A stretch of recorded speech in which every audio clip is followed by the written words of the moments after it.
Martineau. Cube Radio. Cube Radio. Cube Radio. Cube Radio. En direct à LCN. 8h45, on joint Richard Martineau à Cube Radio. Salut Richard. Salut Jean-François. Écoute, avant de parler, j'aimerais dire quelques mots. Moi, je suis un gars ouvert. Je suis un gars ouvert, mais il faut qu'on m'explique. Quand on m'explique les choses, puis je comprends les filets du Père Noël et la fée filée du Père Noël et la fée des étoiles va être jouée par un drag queen, OK? Bon, attends, c'est correct, il n'y a pas de problème. Mais moi, je veux comprendre. Mon fils, à l'Halloween, il pouvait pas se déguiser en samouraï japonais ou en chef Apache. Parce qu'on dit que c'est de l'appropriation culturelle. C'est pas sa culture. C'est correct. OK. Là, il y a des comédiens qui disent, pour jouer un personnage gay, faut que tu sois gay. Un comédien straight, hétéro, peut pas jouer un personnage gay parce qu'il enlève de la job à un comédien gay. Ouais. OK. Je comprends ça. Mais là, un gars peut se mettre des seins en plastique puis soudainement jouer la fée des étoiles. Donc, c'est de l'appropriation culturelle de Fée des étoiles, c'est ça que tu es en train de me dire? De l'appropriation sexuelle. Je veux qu'on m'explique. Alors, que la Fédération woke du Québec fasse une conférence de presse, parce qu'on est tout ouvert, là. Expliquez-nous exactement les tenants et les aboutissants pour qu'on comprenne quelque chose là-dedans. Bon, alors l'appel est lancé. J'espère que tu auras réponse à tes questions, Richard. Merci. On va revenir sur la situation sanitaire. Hey, ça a changé depuis les derniers mois. Là, on parle même plus d'obligation de s'isoler pendant 5 jours. Bref, la pandémie est pas mal derrière nous. C'est davantage endémique comme situation. Mais toi, tu dis que la pandémie, elle va se faire sentir pendant des années.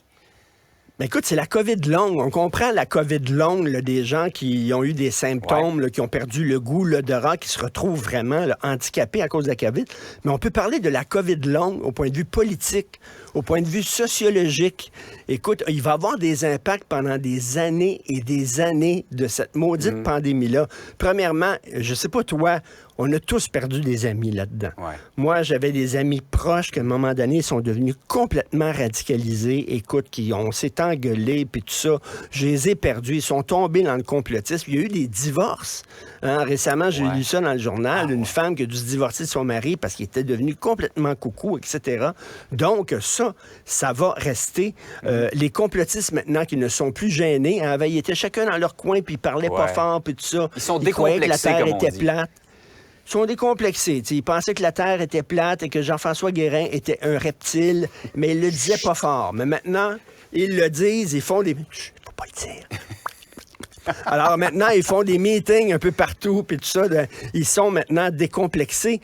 Écoute, est-ce que le Parti conservateur du Québec aurait pu venir au monde si ce n'était pas de la pandémie? Un parti libertarien, notre premier gros parti libertarien, qui est là pour les droits des individus. Et on sait que ça a vraiment, là, ça a germé, là, ça a poussé vraiment pendant la pandémie. La pénurie de main-d'œuvre qu'on a aujourd'hui, il y a beaucoup de gens qui n'ont pas travaillé, qui ont été payés par le gouvernement et ont eu le temps de penser. Ça, c'est dangereux, des gens qui ont le temps de penser. Ça, là, ça commence à remettre tout en question. Je suis-tu avec la bonne personne? J'ai-tu la bonne job? C'est-tu la vie que je veux mener exactement? Puis tout ça. Donc, ils ont réfléchi. Ils ont dit non, ça me tente plus d'avoir cette job-là. On se retrouve vraiment avec des vides dans certains secteurs. Le système de santé, on savait que le système de santé n'allait pas bien, mais là, ça a pété aux frettes. Écoute, eh bien, en plus, les prochaines pandémies, est-ce qu'on est prêt pour les prochaines pandémies? Tu sais, il y a plein de... moi, j'appelle ça la COVID longue sociologique. Ça a vraiment changé énormément notre perception du monde, même notre vie personnelle. Donc, la COVID est peut-être terminée, mais socialement, on va vivre avec... On la vit encore, puis on va la vivre encore pendant de nombreuses années. Effectivement. Par ailleurs, tu dis que le Canada ne doit pas plier les genoux devant les géants de la technologie. Écoute, c'est Emma McDonald, une Australienne qui était conseillère politique principale auprès de l'ancien ministre australien des Communications, qui écrit une lettre ouverte qui est publiée dans plein de journaux aujourd'hui, tant au Québec qu'au Canada anglais. Et elle dit, ne baissez pas les bras devant les grosses compagnies, les géants high-tech. Écoute, il y a un film que j'adore, moi, qui s'appelle Network, qui a été fait en 1976, un des 10 films que j'apporterai sur une île déserte. Et dans ce film-là, il y a un magnat de la presse, un magnat des médias qui explique le monde à un de ses employés. Puis il dit, écoute, t'arrêtes pas de parler de nation, puis tout ça. Il dit, il n'y a plus de Pologne, il n'y a plus d'Italie, il n'y a plus de Canada, il n'y a plus des États-Unis. Tout ce qu'il y a, c'est Exxon, c'est Shell. C'est des grosses compagnies qui sont au-dessus des nations maintenant. C'était fait en 76 et c'était très prophétique parce que ces grosses compagnies-là maintenant, qui sont menées par des hommes d'affaires qui se croient des gourous, des philosophes, pensent qu'ils sont plus hauts que les nations. OK? Nous autres, là, vos lois, les lois pour le Canada puis les lois pour les États-Unis, on n'appartient à aucun pays. On est au-dessus des pays. Là, il faut leur rappeler, non. Je m'excuse, là. Écoute, tu fais affaire au Canada, mais il y a des lois canadiennes qui vont s'appliquer à toi, OK? T'es pas au-dessus des nations. Les nations sont au-dessus des entreprises. Et c'est ce que cette dame-là, Emma McDonald, nous rappelle. Ne baissez pas les bras. Vous avez tous les droits de leur demander de partager une partie de leur revenu publicitaire. Puis même s'ils disent, on va vous boycotter, on mettra plus de nouvelles canadiennes sur Facebook.